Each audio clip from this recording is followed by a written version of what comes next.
Hello, everyone. This is a pastor's message exclusive. I have here with me three of our young people from Christ the King Parish and School. I have on the far end Ryan Palke, who's in 7th grade, Carter Rush, who's in 8th grade, and Danica Cass, who is also 7th grade. And we're here to just to share with you why they're coming into the church. They are slated to be received into the Catholic Church this year. And so maybe just to open up for that first question, like, have people asked you why you're doing this, or why become Catholic? Well, I kind of just thought maybe it would be a good idea to kind of explore religions and kind of see why people believe in this, and then I just got closer and closer to Jesus, and he kind of just pulled me in. Wow. Mm-hmm. That's awesome. Thank you, Ryan. How about you, Carter? I had something a little similar. So I first joined Christ the King back in 3rd grade, and back in 3rd grade I'd been going to public school. So when I came to Christ the King, I was like, "Who's Jesus?"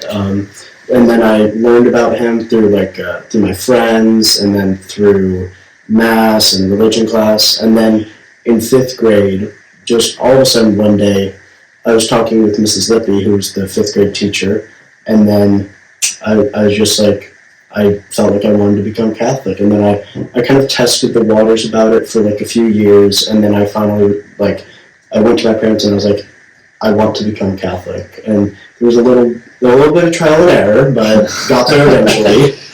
And yeah. All right. Gosh, so you're talking. So you kind of you remember kind of a certain moment in there of grace, of kind of I don't know, like using Ryan's words, getting pulled in by Jesus. How about you, Danica? I've been learning about Catholicism my whole life, and I just felt I've seen all these people go through the same thing, have all these changes, and their life just being so good, and I just think that, why can't I have that? I should go to Jesus and I can have that good life. Mm-hmm. Oh, very nice. What do you like most about being Catholic?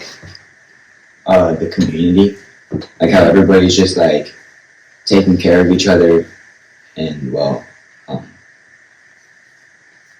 just the community basically.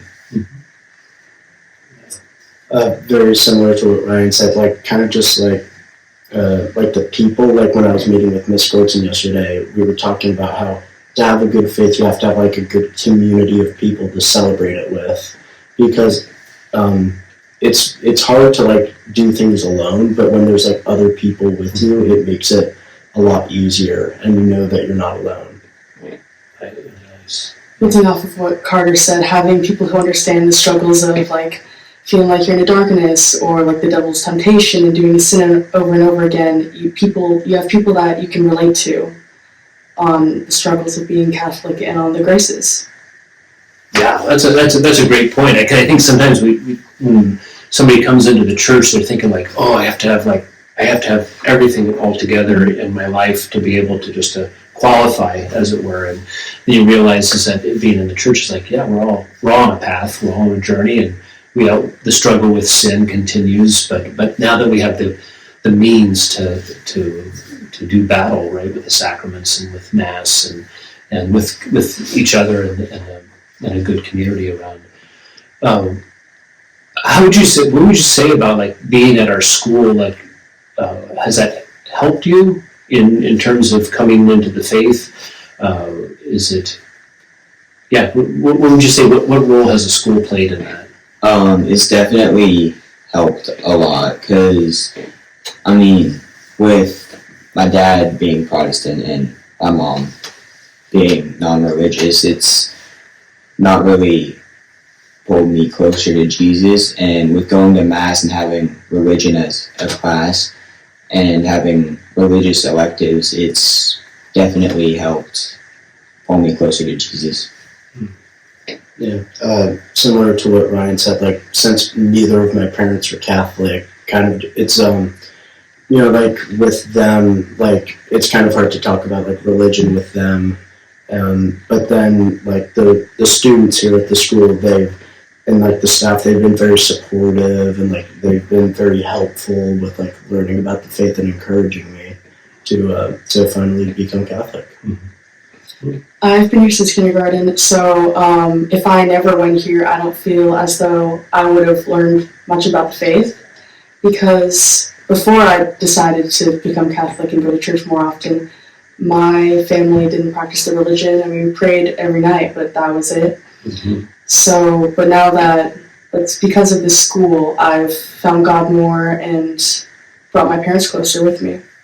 That's awesome. Yes, it's been actually, knowing all of your parents is like, they're quite remarkable in this support that they're showing you and taking this step.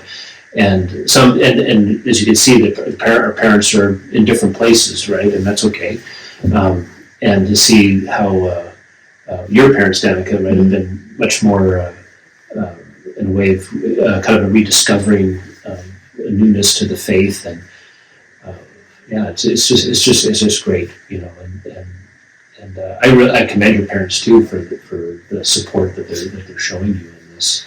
But also, I think maybe people who are watching can understand, is like, yeah, even our young people, like they're taking these like heroic stances, of conviction, right? Of I'm going to live by faith, and I'm choosing to do so.